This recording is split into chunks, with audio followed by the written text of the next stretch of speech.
Hello guys, so welcome to tonight's show. My name is CHUKS and you're on GFL TV, the home of football. So if today is the first time we see our program for you to bring you the latest Arsenal news updates as they drop all over the world. So from now, I'm going to start with our tonight's show. So Darren Benz, they discussed for Talk Sports, so they're going to ask him about Bukayo Saka and Alexis Sanchez, say who was better or who did better. You get. So Ben's gonna talk say Alexis Sanchez now make a whole lot of sense.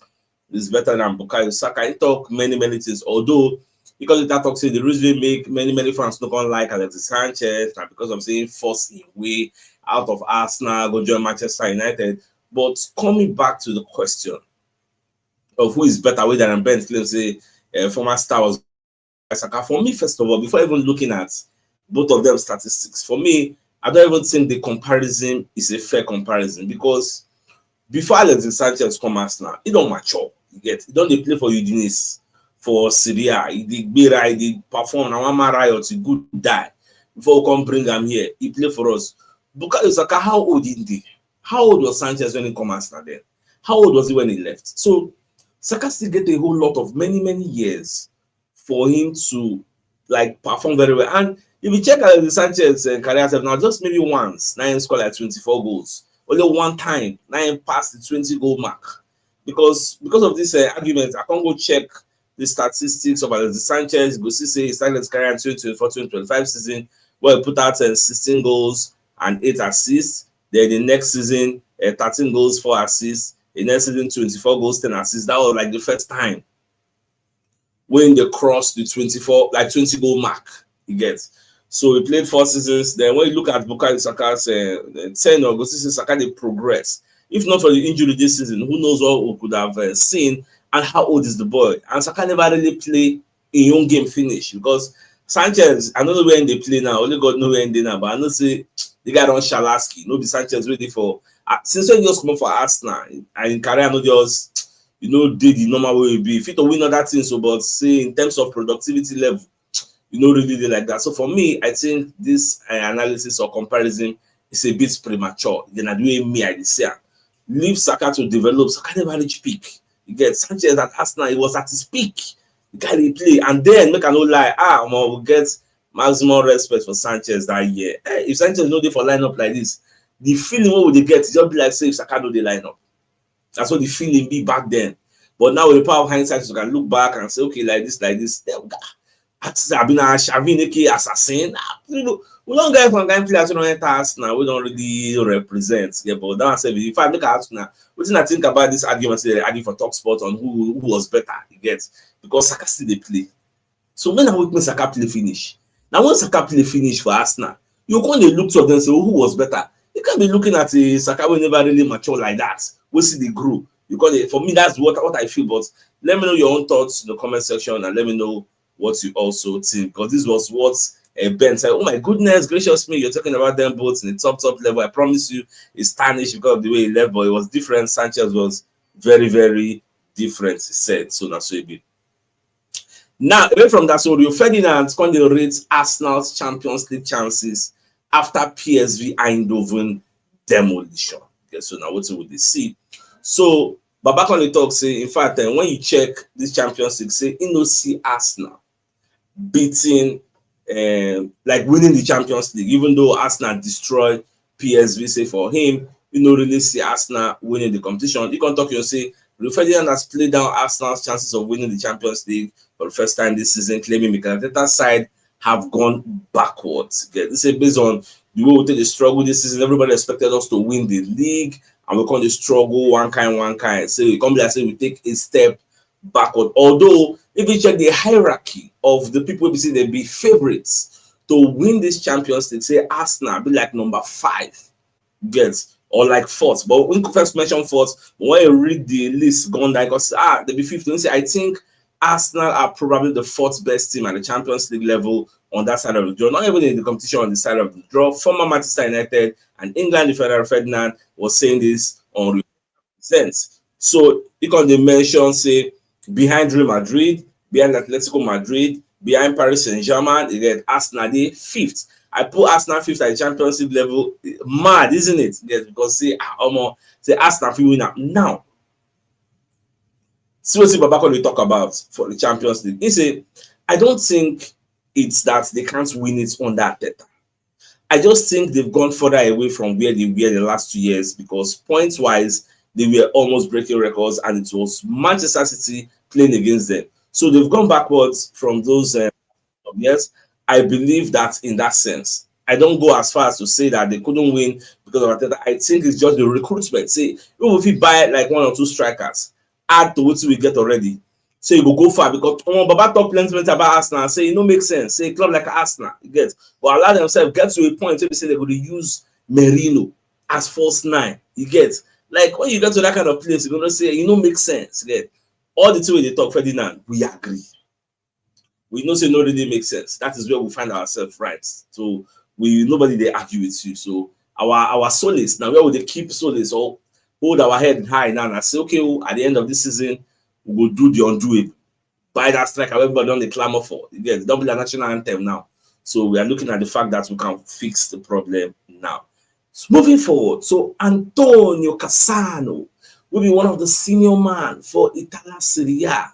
So Cassano self come as I say, Serie A clubs should be ashamed based on what they do with all these Eredivisie clubs like Feyenoord, PSV. Say how PSV go beat Juventus qualify over 2 legs. How Feyenoord go beat AC Milan qualify over 2 legs. Say you don't make any atom of sense. If I want you look at the headline, say they should be ashamed for the rubbish they did. Antonio Cassano uses Arsenal win over PSV to slam Serie A clubs through rants. Baba para. He say, in fact, they say Italian legend Antonio Cassano has hit out at Serie A giant Juventus and AC Milan after Arsenal beats PSV 7-1. They say, I would be ashamed if I were AC Milan and Juventus players, where I go out to a team as poor as Feyenoord and with a team that gave the Bianconeri a resounding rumble in the return leg, then take 7 goals from Arsenal. The Gunners play well. The team is strong, but guys, I repeat, 7 goals at home. So the point Cassano they make. If a weak team like Arsenal, no day with like 3 of the first team members, yes, or 4 of the first team members, no day, and if you go away from home, beats this PSV 7. Come on, we are even so strong. Vlahovic is there, everybody there. We can't lose in this manner. He say, in fact, what happen? Come make them understand. Say the Italian championship is rubbish. Arsenal go to PSV and score 7 goals. Instead, Juventus, between the first and second leg, deserve to go out. And now they are saying Juventus is back. Juventus is back. Back where? But they should be ashamed for the rubbish they did. Milan and the Bianconeri should be ashamed. Oh, more. Baba just the para. Just the para. Although, you know, say Inter Milan can't knock this for it. I think Inter Milan knocked them 2-0 for the first leg. So Inter Milan, they give, I think they try to correct the errors of AC Milan and Juventus make. In fact, that was why at some point I was asking, how did these people beat Juventus? With Vlahovic, Randa Kolomwani, everybody did it. How did that? My brother and sister, that is the beauty of football. Even we will beat someone, we expect. We don't really expect that yet. Even those of us who expect we will win. None of us thought of 5. Now, at least I mentioned 3. But at the end of the day, it don't happen. Say it don't happen. Now, Andrea Berta, they don't tip the man. Say if he come ask now, he go use his personal connection to sign Matheus Cunha from Wolves. Now, some of you may not be aware. Say Matheus Cunha and Andrea Berta, they get good relationship because Cunha used to play for Atletico Madrid and Berta was there for a long while. In fact, the realizing Berta even signed Cunha herself from what's in the here. So, but Cunha can come out there because I would watch La Liga where Ronaldo did there. What they had the year Cunha, the guy they play very well for Atletico that year. You get all of a sudden, Baba switch allegiance come EP. Also, they say if Berta, who is the former sporting director of football for Atletico Madrid, if you can later join us now, so it will be very, very easy for us to open negotiations, for us to get personal terms done and dusted with Matheus Cunha who they play for Wolves. So, well, that's what we are asking for. We need a sporting director or a director of football that has very, very powerful contacts. It will be anything they talk, people they listen. That's what we are asking for. So, more just to watch. Anyway, Bisha, more they look. Now, BBC Sports, now they report this story. So BBC Con talk say Arsenal won't increase their tickets and fans are extremely disappointed. So the Arsenal Supporters Trust gets that group to the supporters trust. They say it is extremely disappointed. They are extremely disappointed after the club increased season ticket prices for next season. So now Arsenal excuse because they say they don't increase the price from 3% and 5%, between 3 to 5%. So Arsenal excuse say rising costs. That with their own excuse, and say then they increase player wages by 40%. So therefore they need to look for means of generating revenue where they will take they pay the player salary, and this is the same thing way Manchester United said they cry for. They say they won't increase the money wey they pay their own player. Yes, no say man dey cut costs. Yes, so that they will take bring play. Easy. That's why I see European competition is very very key, because these are ways where people feel raise revenue. Look at what's happening to Manchester United. If them no win this Europa League, if they no win am, no European competition, because look at where they are on the table. UEFA Europa Conference League, no way. Europa League, no way. Champions League, no way. But if they win Europa League, automatic tickets to Champions League. So that is the only way where they play European football next season. That's why Amorim they say they must win it. Even some of their players say they repeat the same thing. In fact, this night, like this, after they talk like this now, they are playing Real Sociedad. First half ends 0-0. They monitor all the games. First half ends 0-0. I don't know what they play for now, but small just to watch and see how things will be. Now, at the same time, again, on a positive note, so the match will play on Sunday at the Old Trafford. The match will be Arteta's 200th game in charge.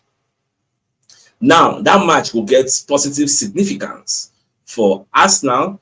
So they're going to compare Arteta with some managers who don't reach their first 200 games. What were their win ratio? How many games they win? So those were things where I see for this report now for Arsenal website today. So they say best Premier League managerial record after 200 games.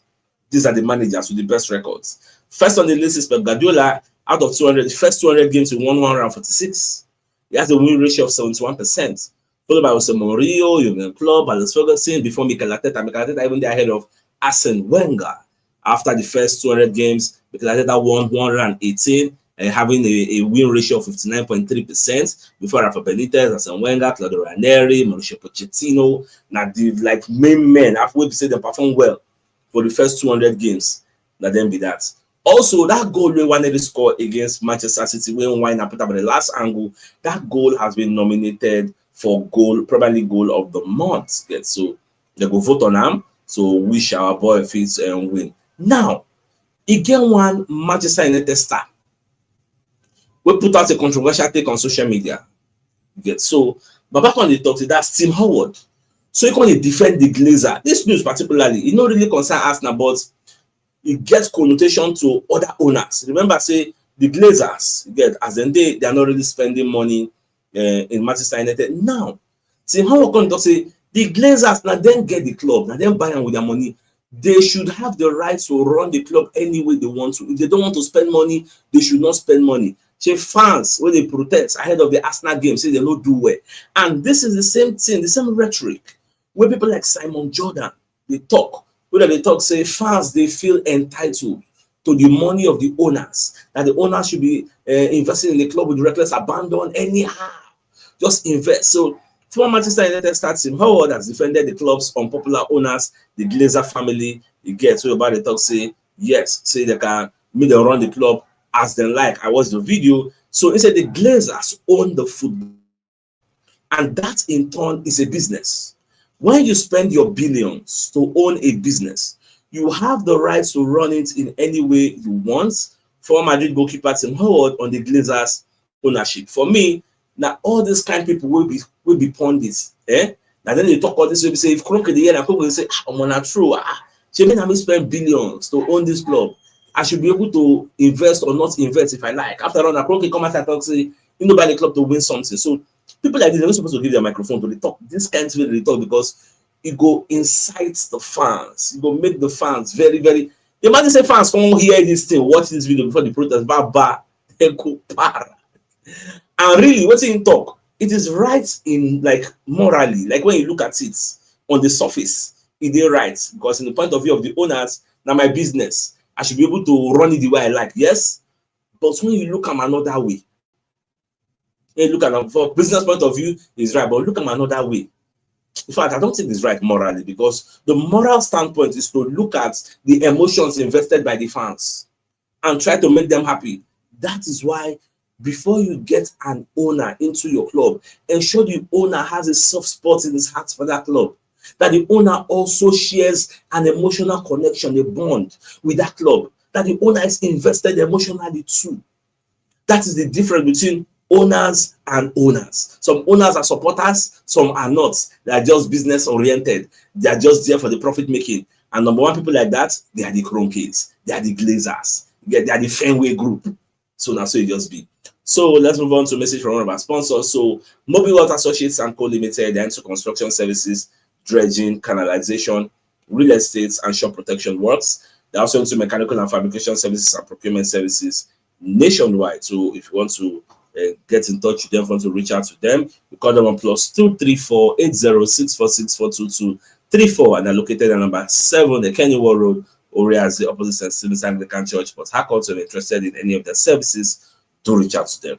Now, the biggest news of the night, I mean, the fact that Darren Benz, they're going to compare Alexis Sanchez and Bukayo Saka. So Ben says Sanchez was better than Bukayo Saka. For me, I think it is quite premature to even compare the two. Sanchez no different in prime again. You don't Shalaski. Wait till Saka finish your own prime. Saka never even that prime. Wait till Saka finish your own career. Then you can make an informed comparison. Even from the statistics I check, only once for Sanchez life, 9 cross with 20 goal mark. Just once in the 4 years doing for 4 seasons doing play for Arsenal. Just once. But look at Bukayo Saka. The boy is on the rise. Sanchez is on the decline. I don't even know whether they play safe. So I think it's an unfair comparison.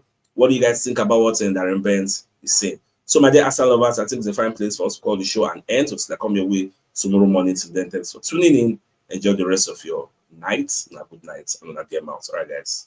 Bye bye.